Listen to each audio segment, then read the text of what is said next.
Namaskar, Ashok, Vyas. And world is a beautiful place. Life is a great opportunity for us to experience all that is offered in the form of creation. And sometimes there are some challenges which we are born with, and sometimes those challenges become part of our experience because of certain, call them accidents, or something that prevents us from, say, making use of our hands to the full capacity, or we end up not finding ourselves walking the way we see others walk. So that area which calls for special attention for those people, and how things unfold is any differently abled characteristic of someone's personality, a kind of deterrent for them to fully explore their potential. Fortunately, the big answer is no, and that no comes to us live in the form of someone who has not only succeeded in overcoming his challenges, but has also worked towards empowering others and sharing all this glorious journey with us. I have the distinct pleasure in welcoming Pranav Desai ji to our studio. Pranav ji, स्वागत है आपका. And he is a very creative guy. He is very detail-oriented person. We'll learn more about his background down the line. But he has worked very closely with Prime Minister of India, of course, Narendra Modi ji, and the organization he established is Voice of Specially Abled People. And what is that voice? We will learn more about that. But in terms of how Government of India is working with sensitivity and with empathy to address concerns of this group of people, I have honor and pleasure of welcoming Secretary Shakuntala ji to our studio. She is Secretary of Department of Empowerment of Persons with Disability, Government of India. Shakuntala ji, स्वागत है. I'm Shakuntala Gamlin. Shakuntala Gamlin. So Shakuntala Gamlin ji, let's begin with you. When did you come to know of an organization by the name Voice of Specially Abled People, and what was your first impression after meeting Pranav? Actually, being from the Indian Administrative Service, we work in various areas, and obviously we look at public policy very closely. So soon after my tenure as Chief Secretary of Arunachal Pradesh, where I was posted, on November 17th, 2018, when I took over as Union Secretary to the Government of India, the Department of Empowerment of Persons with Disabilities, a few days later, I got a call from a colleague of mine, Debashri Mukherjee, who's working in the Prime Minister's office, that Mr. Pranav Desai would be visiting our department, and he would like to interact with me on the policies and programs of the Government of India. And he came along, and so we met up, and I did sort of interact with him. What I found very sort of inspiring about him was, he said that he had worked on the manifesto of the party, and he'd also sort of brought in a lot of his own experience and the experience of USA in terms of how he was able to rehabilitate himself much more in terms of his job, his profession, and his success and his family. So I think he is very passionately involved with this the area of disability, and soon enough, at very frequent intervals, we met, and we have been discussing a lot about Accessible India campaign. Accessible India campaign, what is that campaign? We'll learn more about that from both of them, and especially from Pranav. But Pranav, I want to go to the moment when you met Secretary Shakuntala Gamlin ji for the first time, and I think before that you had the opportunity of interacting with Prime Minister Narendra Modi also about your vision. So walk us up to this point when first you proposed to Prime Minister, when he was not Prime Minister also. You have known him from those days. Yeah.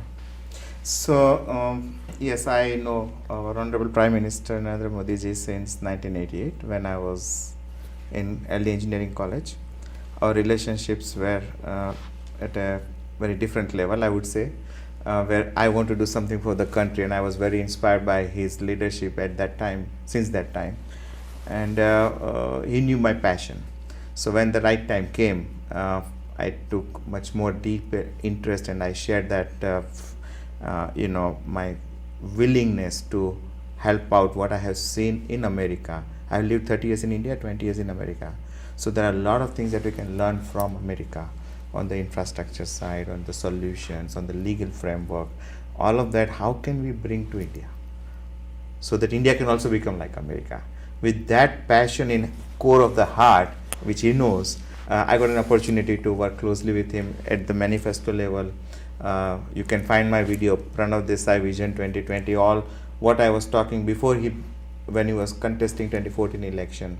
So out of 12 goals, 7 goals we could get in the manifesto. One of them was accessibility. Another was the new law that we'll bring, which we brought. So now India has a new law, which I'm very happy that I have been working with various officers, secretary like Shakuntla ji, but when I met her first time, I was like, we got the best person. That feeling, came up very quickly. And that commitment I am seeing since we have been working together, because a lot of ideas you may have, but they have the whole machinery and responsibility.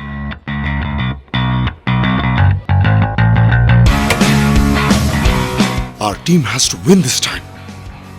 Oh no! It's a spinal injury. You'll have to avoid walking for a few months.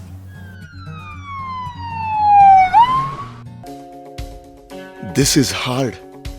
How will I go to my college? What will happen to my career? How do people with disability do this every day of their life?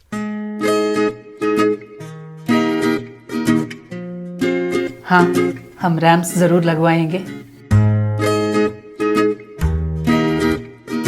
After 3 months, back to college.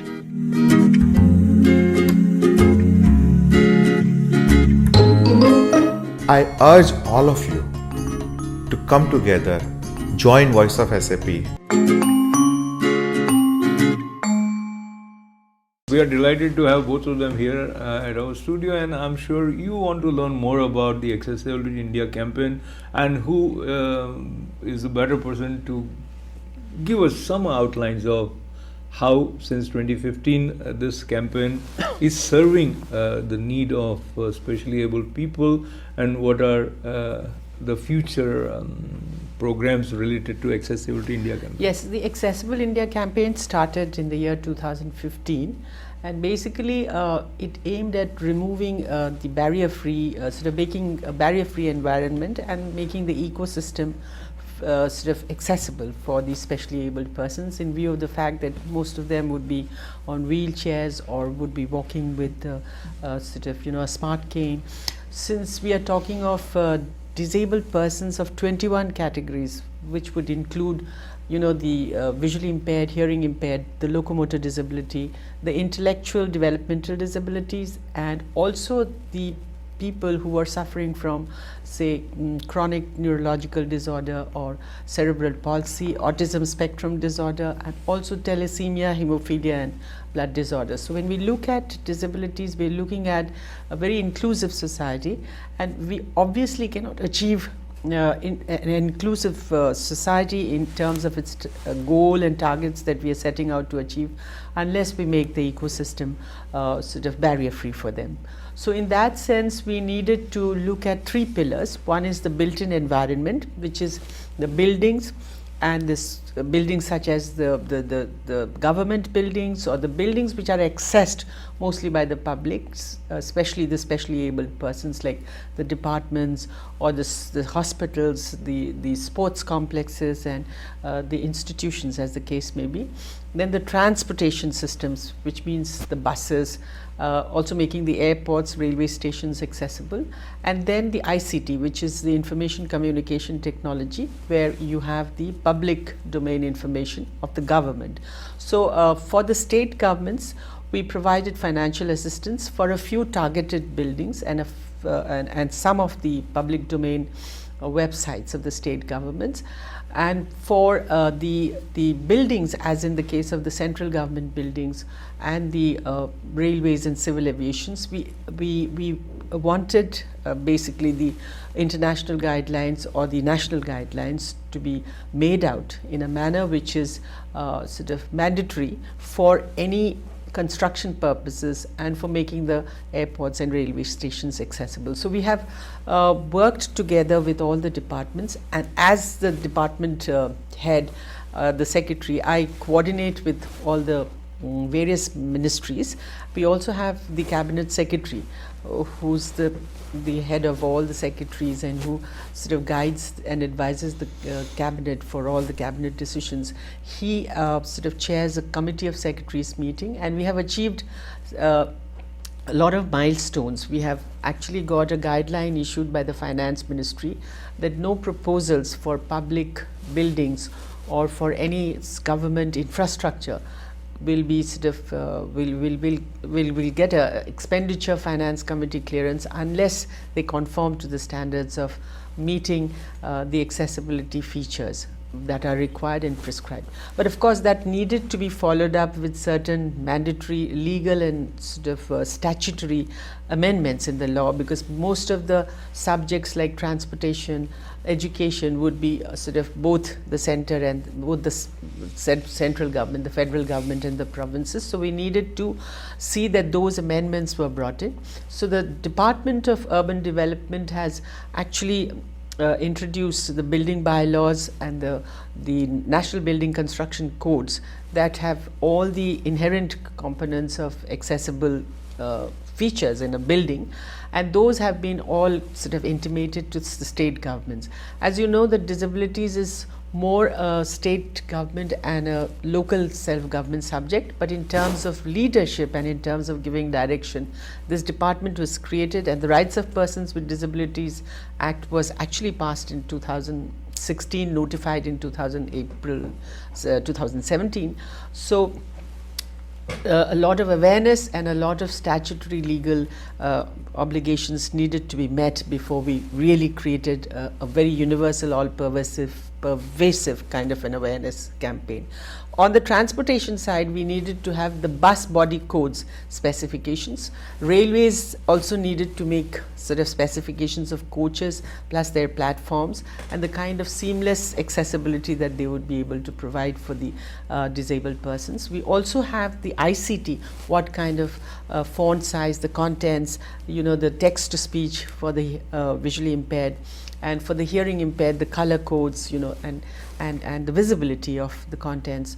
All that needed to be sort of worked on in terms of bringing out the specifications. I think we have almost done the preliminary exercise, and we've also seen to it that state governments have notified the rules, and the first set of targets of 25 to 50 buildings in most of the states, and more than say about 700 buildings in the central government, we've been able to retrofit some of the accessible features like a ramp, you know, accessibility of a non-skid sort of, you know, approach towards a building, wide doors, toilets for accessible sort of toilets for women and men, and also inclusive school by training teachers and sensitizing them. So the entire community at large has been able. We just had a very inclusive election where we had a lot of wheelchairs. We had the election photo identity cards that were provided in braille sort of prints.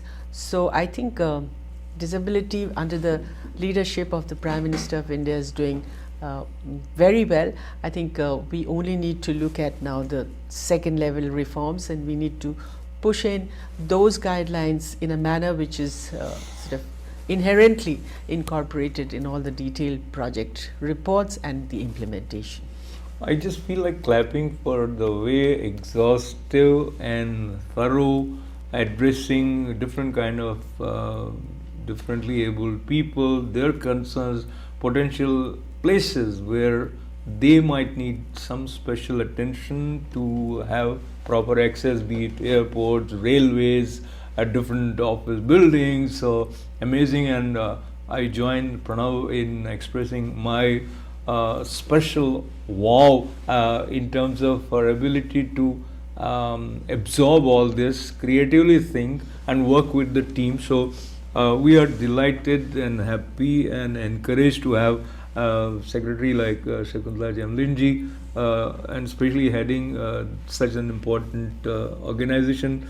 Pranav, 2015 to now, Access India campaign, where do you see the results? Is there anything where you have observed that you wanted some sort of an improvement or change or modifications which wasn't there, and now you see that? So in terms of the tangible, visible result in the last 3 years.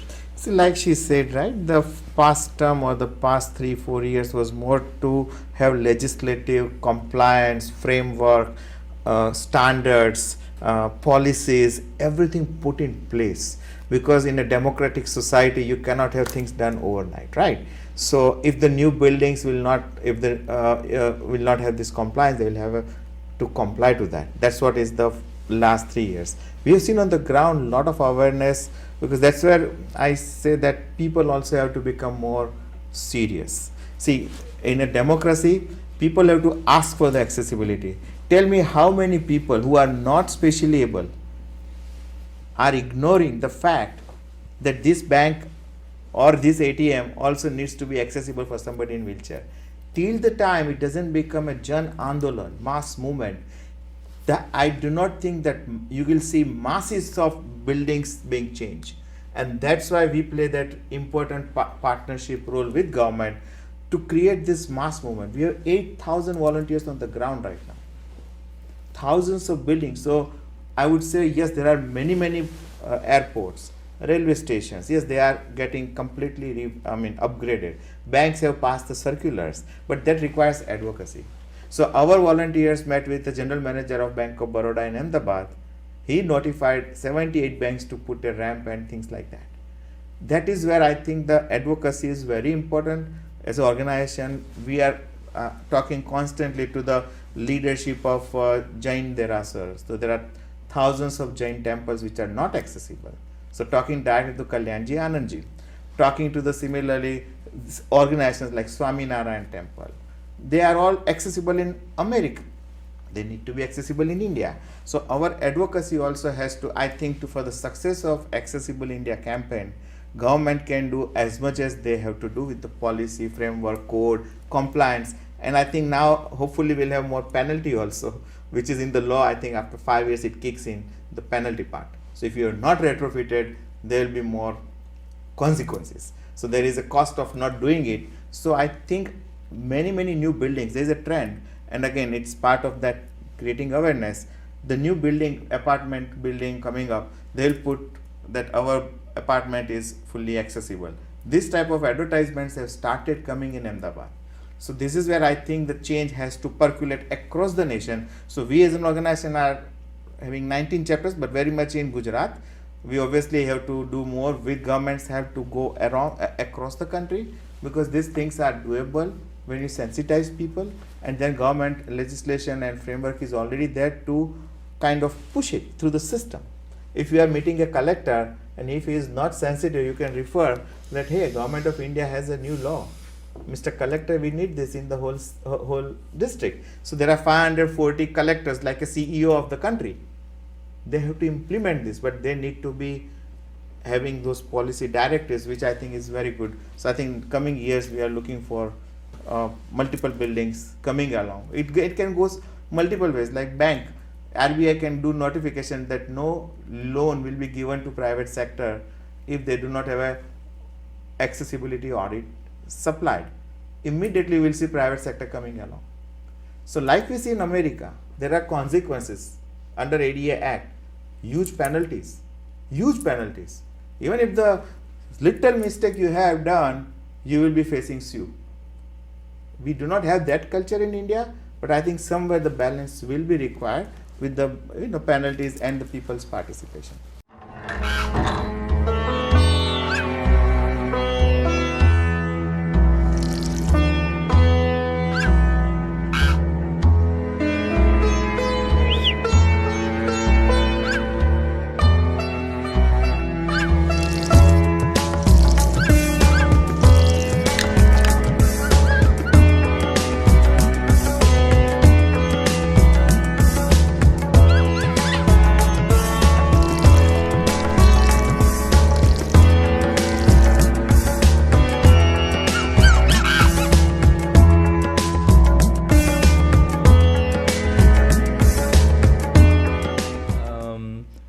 share with our viewers your own journey, and then talk to us a little bit about in what way our viewers could become a part of this movement, I would say.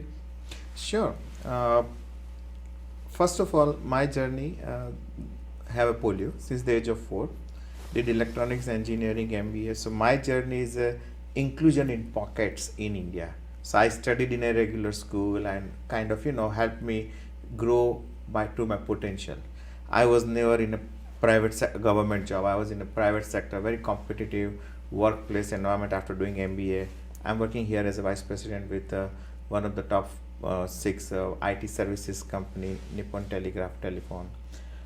And that personal story is a big inspiration that having polio with both the legs where I am, the reason fundamentally are 3 reasons. One is education, that was inclusive. Second was mobility or accessibility, that I managed to get by whatever pushing the system of my school or college or getting me a vehicle which I could go. So mobility part. And the third part is employment. Because of education and that competitiveness, employment was very easy. But that's why this is a, if somebody has to take a inspiration, yes, there's a lot of struggle, no doubt about it. But it is possible. So what can we replicate now? How can we inspire all the viewers who are watching this program today? How can they do something so that there's a huge population? According to WHO, 1 billion population is considered person with disability.